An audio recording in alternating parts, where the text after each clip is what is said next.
Hi everybody. So some of you had some questions on solving linear equations and just needing a little bit of help getting started with that. And so what I'm going to do with you today is just review some problems dealing with linear equations and some steps and procedures that might help you to remember on how exactly to solve them. So usually the way I explain this is when we have a linear equation, we use what I call the CRAM rules. C-R-A-M. Okay? Now the C stands for clear fractions.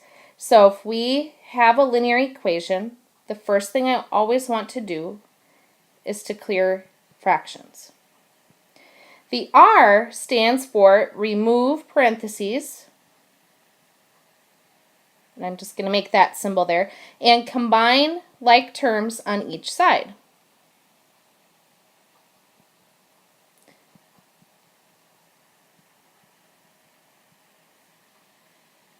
And I'm sorry for the abbreviations here. Don't quite have enough room to do them all.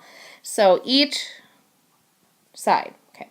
The A stands for add or subtract to isolate the variable. To isolate variable. There we go. And the M stands for multiply or divide.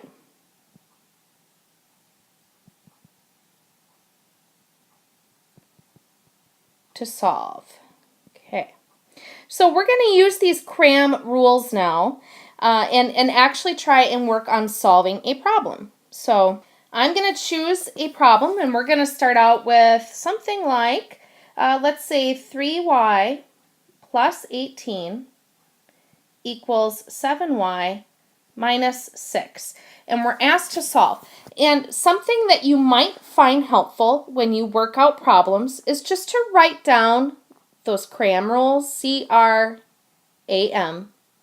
just kind of off to the side. And then we can kind of use that as a checklist as we solve.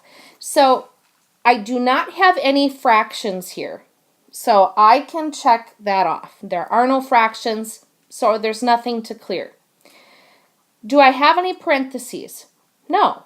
So I don't have any parentheses to remove, but I want to make sure that I've combined everything on each side of the equation as much as possible. And in this case, I can't add anything here together, and I can't combine anything here. So that's done. Okay, the next thing is to add or subtract to isolate the variable term on one side. Okay, and obviously there's more than one way to do this. It just depends on which way you go. I'm going to go and start by subtracting a 7y from each side. Okay, and so that gives me a minus 4y plus 18 is equal to a negative 6. Okay, and now I'm going to go ahead and subtract 18 from each side, and that gives me a minus 4y is equal to a negative 24. Okay, I've added or subtracted to isolate the variable term here to one side. So I'm done with that. My last step now is to multiply or divide to isolate the variable. In this case, we're going to divide both sides by a negative 4. I know that when I divide a negative by a negative, it becomes positive. So solving, I have y equals 6. And I'm all done. All right, let's try another problem. Let's try one that does have a fraction in it so that we know how to handle that.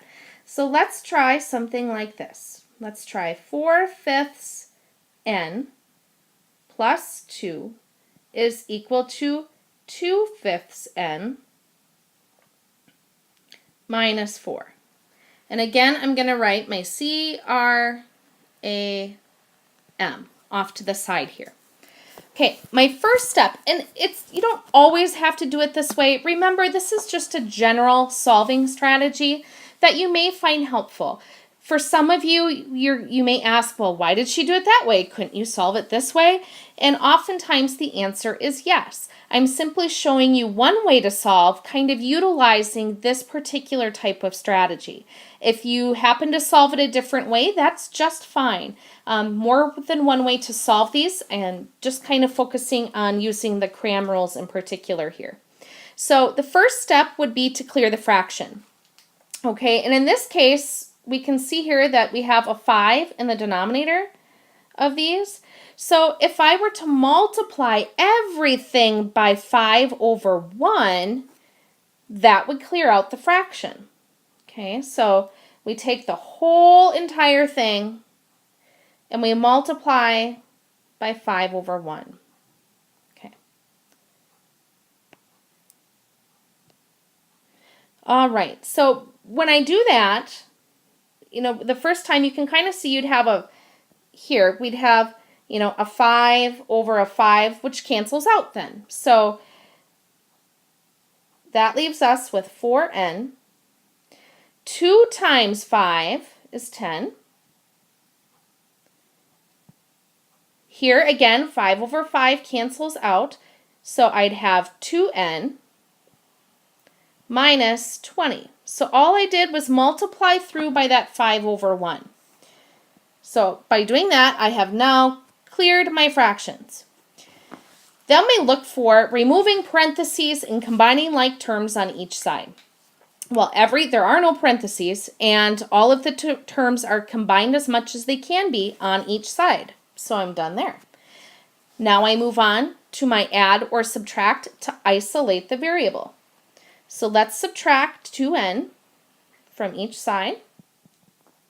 Start there. So I have 2n plus 10 equals a negative 20. Okay, now I'm going to go ahead and subtract 10 from each side. And I have 2n is equal to a minus 30. And I should have checked that off. Okay, and now I'm ready to multiply or divide to solve for the variable. So let's divide here both sides by 2. And then I know that that's going to leave me with n equals a negative 15. And I'm all done. Okay, so this is just the first video. We're going to go ahead and I will have another video for you shortly talking more about solving linear equations. So this is part 1 of 2.